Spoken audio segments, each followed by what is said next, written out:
the ladies a chance to say, what do you guys disagree with from the red pill and men-centric content?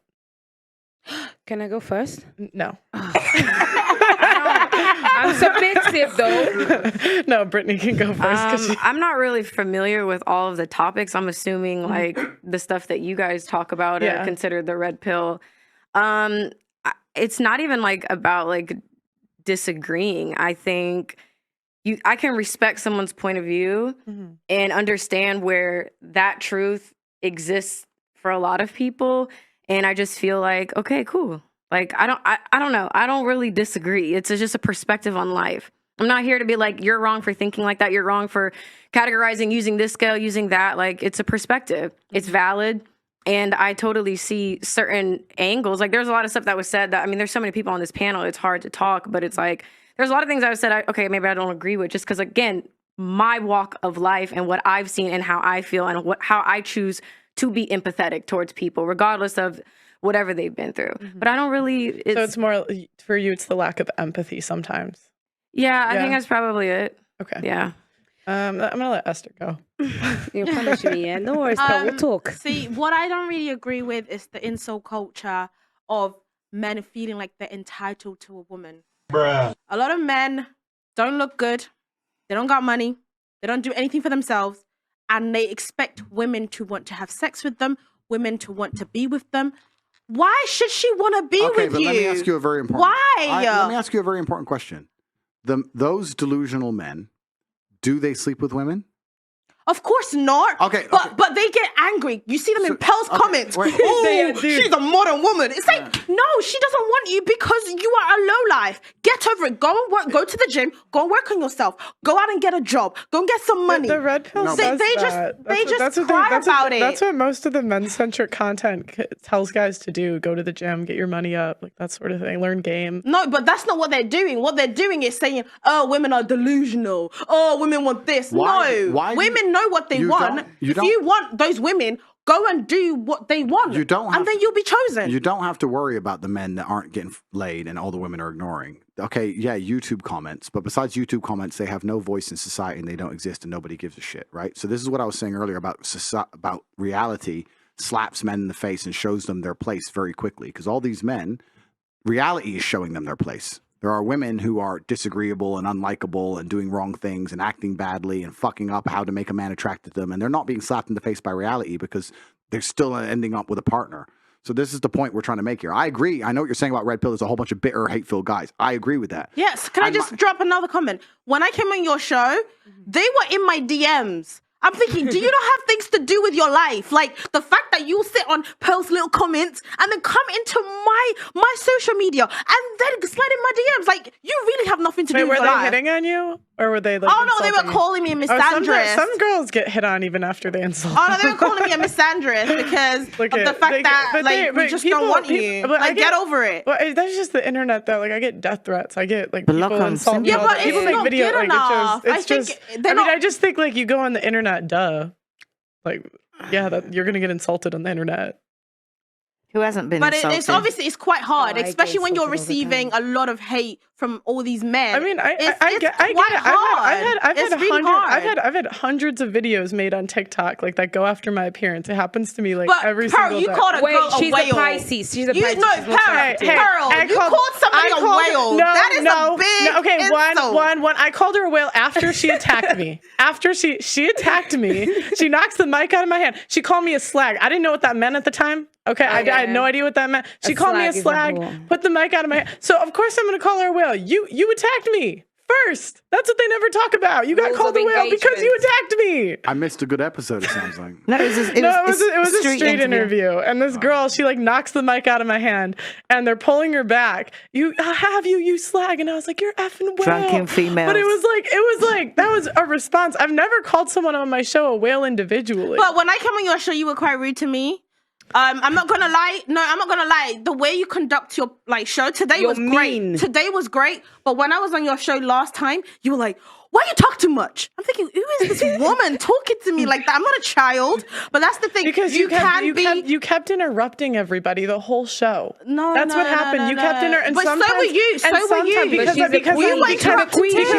Because I'm the host. Yeah, so today it's like we have a big guest. I'm gonna let him talk. But and no offense, you're just a normal guest.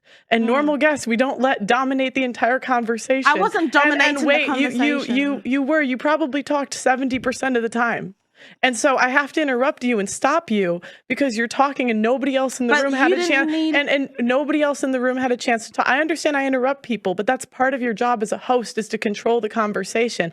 And if anything, I probably control the conversation less than I should compared to most hosts. No, but I think it's the way that you were rude. You could just be like, okay, let the next person talk. You were like, why you talk to me? That is so rude. Because we had tried multiple times to tell you nicely.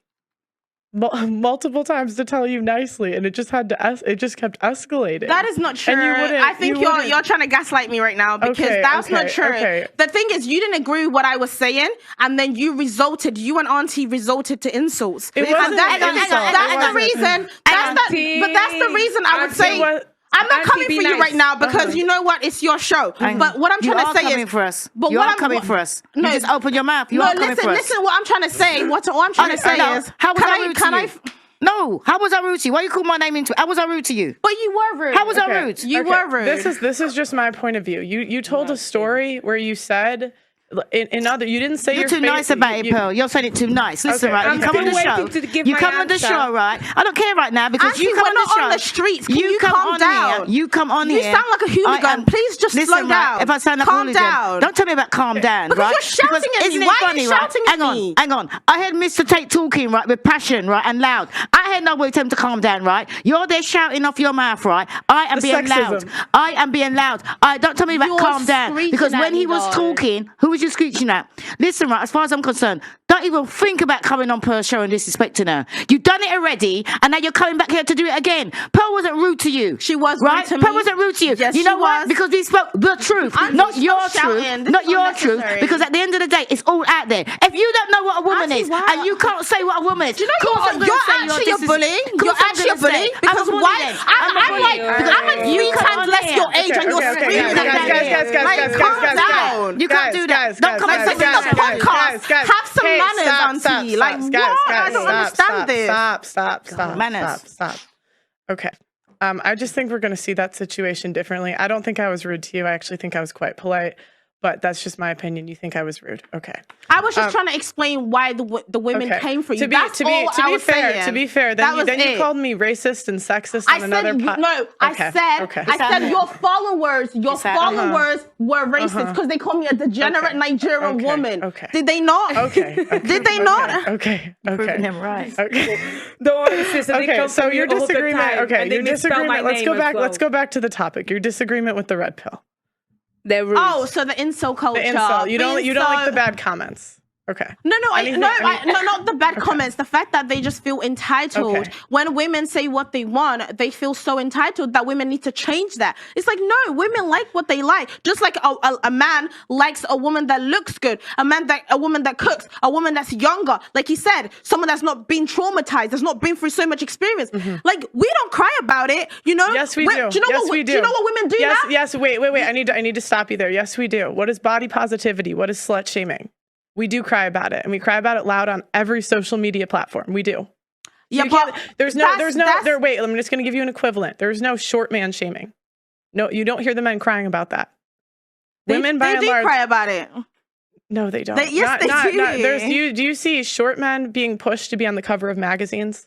Where they say we need more short men, short male models. Oh, I see what you mean. Where they're putting plus size women on the cover of magazines. Tom Cruise. Oh, okay. Is short as I think he's like 5'8" to 5'10", which is average actually. Like most women don't know. Only 15% of men over 6 foot. Yeah. Okay, I think everyone should be positive about what they have. Like, you know what? If you don't have money, like, own it. Be happy with yourself. And just because a woman doesn't want you, that's okay. It's fine. I agree with you, but I'm saying like men have to deal with the consequences. Like an average chick can still sleep with an NBA player. who's like That's a not top 10%. They want. Okay. I'll give you an example. Okay, I've had guys on that level message me. I think I'm an average chick. I would never in my right mind think that any of them would take me like. But you're rich. But I'm. Pearl, they want your money. Men don't care about your money. They do. No, they don't. Some men do. Some men do. Pearl's not rich. Pearl is What? not rich. She's from a rich background. Okay. So they're seeing like medieval I'm saying maiden. men don't care about your money. So some that's men nothing. do. Some do. That's bums. Some bums do. care about your money.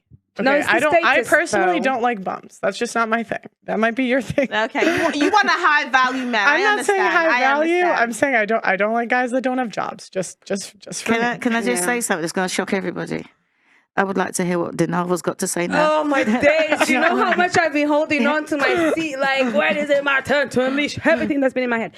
Okay, cool. Question was again, sorry. What do you disagree with from the red pill? What I disagree with the red pill movement is the fact that it fails to understand that it has extreme limitations because you focus a lot on the extremities of things. And I will revert that back to me. I don't think the red pill addresses the fact that there were a lot of housewives that were left widowed quite young and therefore had no choice but to step up in transition into a strong and evolved modern woman. And I say that because my dad passed away when I was 12 and I didn't have a man in my life to be able to show me the way. Not only because there's really just not many men in my life, because my mom focused her energies and efforts into raising us and providing for us because she didn't have a man. And I don't think it would be fair to even expect my mom to, when we're all 12, 13, 14, to go and find a new man, because actually that creates even more issues within the home for us to even to accept him, especially because we had a close relationship with my dad. With that said, what the red pill movement fails to address, empathize with, and look for a solution is for all the women and the men that come from these sort of homes where actually it is not your fault that you are a product of your environment. So when you're telling me about housewife, you're masculine, you're this, you're that, I have to say, my mom raised 4 daughters on her own. By my age, she had the 4 of us moved freshly to the UK. Of course, she's going to hustle. Of course, I'm going to go through education. Of course, I'm going to work. Of course, I'm going to have to be strong with myself because there's no man to protect me. So because I've had this sort of background, I've had this sort of experience, people tell me your traumas make you less likable, or maybe you're too masculine as a woman. No, I am a survivor of a woman, actually, because I didn't have men around me. And I am actually, again, also capable of being a wife. I know how to cook. I know how to actually speak to my man, please him verbally and physically, emotionally. What's the disagreement? And I'll explain to you the submission side of things, where I've actually the whole show I've proved that without having any friction with Andrew Tate. As much as he may even say that may not be desirable or not, but I come up with my own solutions where I don't have to compromise who I am, but I can still please you as a man. You told me your favorite car is that one, even though I like that one. I'm like, do you know what? I like that one, but looking at yours is really nice too. You know, I really like it. You got good taste. It's that simple. What people what people are failing to do with the red pill movement is to understand that there can be a compromise, because I've had to compromise my life as a woman to be able to survive because I didn't have a man around me. Okay, you think the red pill doesn't believe in compromise? No, it doesn't deal with the victims of society, of situations that it's just life. Okay. Do you have any points for them? Both of those? Yeah, I can talk about the red pill. I can complain about it just too. I think there is, to be fair, I do think there is a lot of angry, bitter men which are attracted to it. And those are the ones that will leave these stupid comments. My point was my point is that they're already being punished by God and by society, so don't worry about it. My point is that if a woman doesn't act correctly, she doesn't feel the true sting of punishment, not in her prime years. She may feel it later, but in her prime years, it doesn't fucking even matter, which is why they do it. Whereas if a man doesn't have his shit in order, trust me, he knows very well, because his reality sucks. And that's why he's sending you DMs, because he's lonely, because if he had a life, he wouldn't bother, right? So there's that part of it. It does attract a lot of angry, bitter people, but I think that's because life's very difficult as a man, like we said earlier, and some of them end up angry and bitter. The answer to all things, I believe, whether you're a man or you're a woman, to try and heal all rifts between the genders, I think whether you're a man or you're a woman, the answer to all things in life is to take absolute and utter self-accountability for all the good and all the bad. You must look at yourself and realize that everything good that happened in your life is your fault, and everything bad that happens in your life is completely your fault. And with that, having that high degree of absolute accountability, it doesn't matter. Even if it rains outside, I blame myself because I didn't have to be in London, right? I could have stayed in Dubai and it wouldn't have rained. So I'm responsible for absolutely everything. And if you do that, you pay attention to things and you try your very best to mitigate the negative circumstances and work your hardest, you're going to have a pretty good life. I just want to finish by saying that I believe that men and women are best as a team. I don't think any woman will be truly happy without a man, and I certainly know that no man will be happy without a woman. I think it's absolutely beautiful when we work as couples and we create families and we stick to our strengths. When men stick to what they're good at and a woman sticks to what they're good at, that makes them the most powerful team on the planet.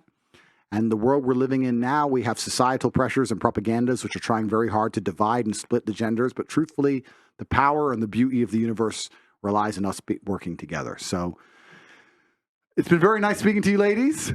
I'm only upset that you ran out of clementines and I'm stuck with limes. I was going to say, give this man an orange. And those are my limes. So you can There's melon out there. Oh, okay, we got melon. But yeah, all in all, I think it's good. And I also think that discussion is very, very important. And I think that a lot of these issues are delicate and they're nuanced. And people listening to conversations like these and hearing the different points of view and understanding each other is a fantastic way to progress. And we're entering brand new territory and it's never been done before. And perhaps you can call me old-fashioned. I don't think it's going to be as good as it was in the olden days, but we're going to find out. So interesting.